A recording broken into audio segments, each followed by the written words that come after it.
Hey YouTube, Matty Day 12 here at Legit MTG again. I'm talking about the YuGiOh Power 9, and I'm here with Tyler Gardner.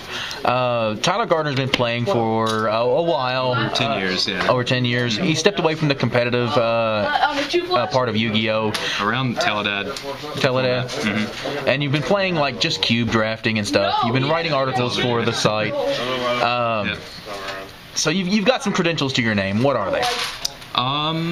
I've been playing over a decade. I was ranked first in the state for a pretty long time. I've topped Kentucky, state of Kentucky. State of Kentucky.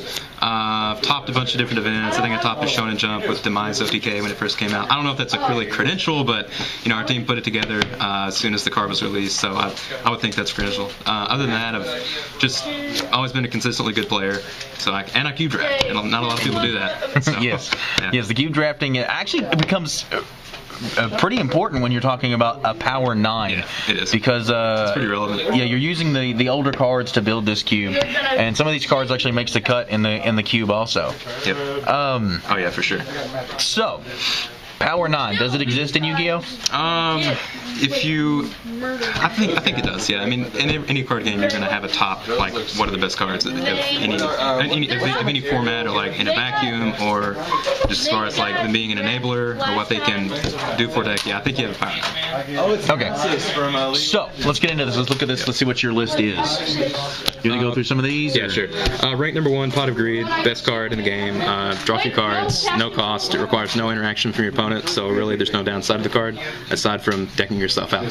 Yeah, which it's not gonna happen. Second, this is kind of debatable. A lot of people don't include this in the Power 9, but I included Painful Choice. It was always amazing in the Chaos format.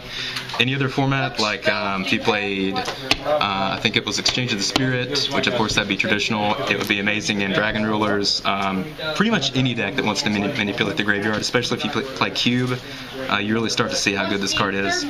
If you need an out to a situation and you do happen to have 5 cards in your deck that can function in the same way, it gives you an immediate out. I don't know how often that would be relevant, but it's pretty important. It's also good if you can pitch something to the grave, like if you're playing traditional and you pitch DMOC and you want a premature or Monster Reborn, call the Hunted it back, you can actually ditch something like Pot of Greed with your DMOC and then bring it back to get something else back. So it's best in really, really broken decks when you want to do something degenerate with it. But even in something that's fair, if you have a matchup that's not good, like if you're playing I don't know, I can't think of something off the top of my head, but if you have a really bad matchup, just pitch 5 cards that are terrible in that matchup, and your matchup immediately becomes better. Number 3 is Graceful Charity. Again, it's like Painful Choice. It allows you to ditch cards from your hand that just aren't good. It's a draw 3 cards, so it gets you 3 cards into your deck. Especially when you're playing these more powerful cards like Pot, Painful, Harpy's Filibuster, Heavy Storm. It digs you farther into your deck to get to those cards. Number 4 is Harpy's Filibuster. It's just, if you've never played with this card, it's a one-sided Heavy Storm for your opponent. It's really easy to go make a lot of pluses off this card. If you have a really degenerate deck, again, it opens up a lot of plays and you can just overwhelm your opponent. Number 5, I have Chaos Emperor Dragon here. I thought about putting Heavy Storm in this spot, but I think overall Chaos Emperor Dragon is probably more powerful.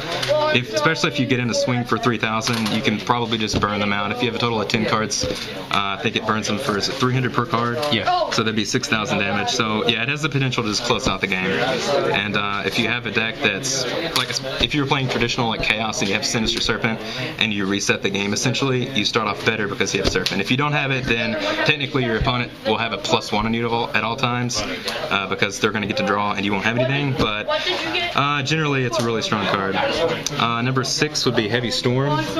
Again, it's just like Harpy's Filibuster. Most of the time, destroying your own spell and traps is not relevant. And we were talking about this earlier. Yeah, we brought this up. This card, we played with it not too long ago. This card was legal not too long ago, and there's talks of people wanting it to come back. Yeah, I understand. It's just, when this card's legal, it's always in the back of your mind. You don't want to set your hand, which I'm not saying that's always good to set your hand, because sometimes those formats are not that fun for players, but just in general, the existence of Heavy Storm is pretty threatening. Keeps the game in check, just it being the opportunity to have it, dropped on you. Yeah, just drop it at any time. And then 7, 8, and 9, they're kind of interchangeable. I'm not really sure how to rank these. Put this ahead of Confiscation, Force of Century, just because if you're a good player player and you are playing in a format that has something like Sinister Serpent, and you know your opponent hasn't tutored for it or it's in their graveyard, it's always going to be a +1 no matter what. And especially like whenever I play Go Control, I never play this turn 1. I always wait till it's later in the game where I can drop their hand down to 1 or 0 cards. So it's essentially always amazing. Imperial Order never really gives you a +1 unless your opponent is stupid enough to continually activate spells, which I don't even know if it can. But in formats where these cards are legal, like all these different spells, the ability to just 1-for-1, even if it's something, like Delinquent Duo, Forceful Sentry, whatever, it's just really strong because, the most broken effects in the game are spells. And there's nothing else that accomplishes this aside from like Solemn Judgment. So, and if you can't follow up with a relevant spell on your own turn, you just pay 700 and keep it active. Yep.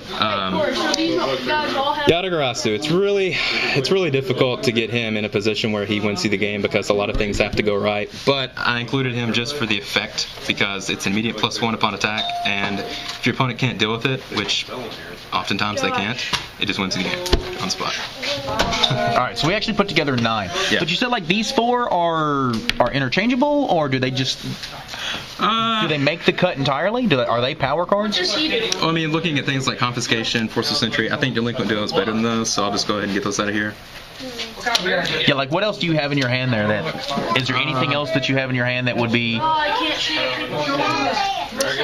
No, Witch and Demok, they're good. They're not power, though. Makura is good, and it's in a dedicated deck, but it's not power. If I go half of 5... Ring of Destruction's really good. I don't know if I would consider it my power 9, though, because it's, it can tie the game, it can burn your opponent out. It's just chainable removal.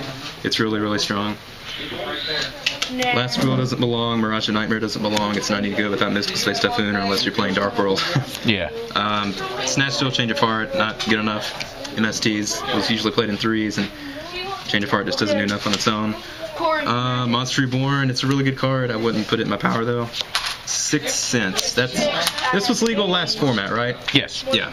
It's the newest of any card being considered.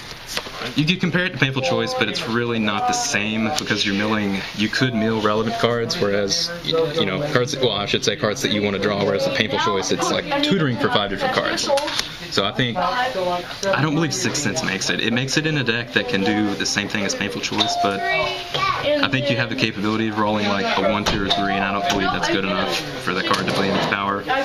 Crush Card Virus is another really good card. It's crippling to like a deck like Monarchs or something that wants to play a lot of high attack cards, but I don't think it belongs in the same power level. And then last card is Regeki. You could probably put Regeki in here. I think when cards like this exist in Dark Hole, especially in older formats, your opponent just never plays into it unless they're just really, really bad.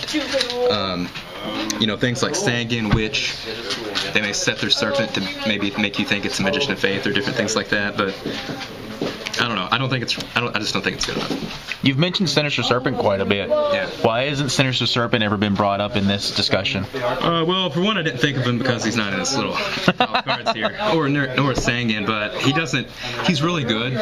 He's good with things like Wind Blast, Graceful Charity, Painful Choice, but it doesn't really generate much power on its own. It's just a little combo piece. That's how I think of it. All right, guys. I appreciate it, Tyler. I appreciate the insight.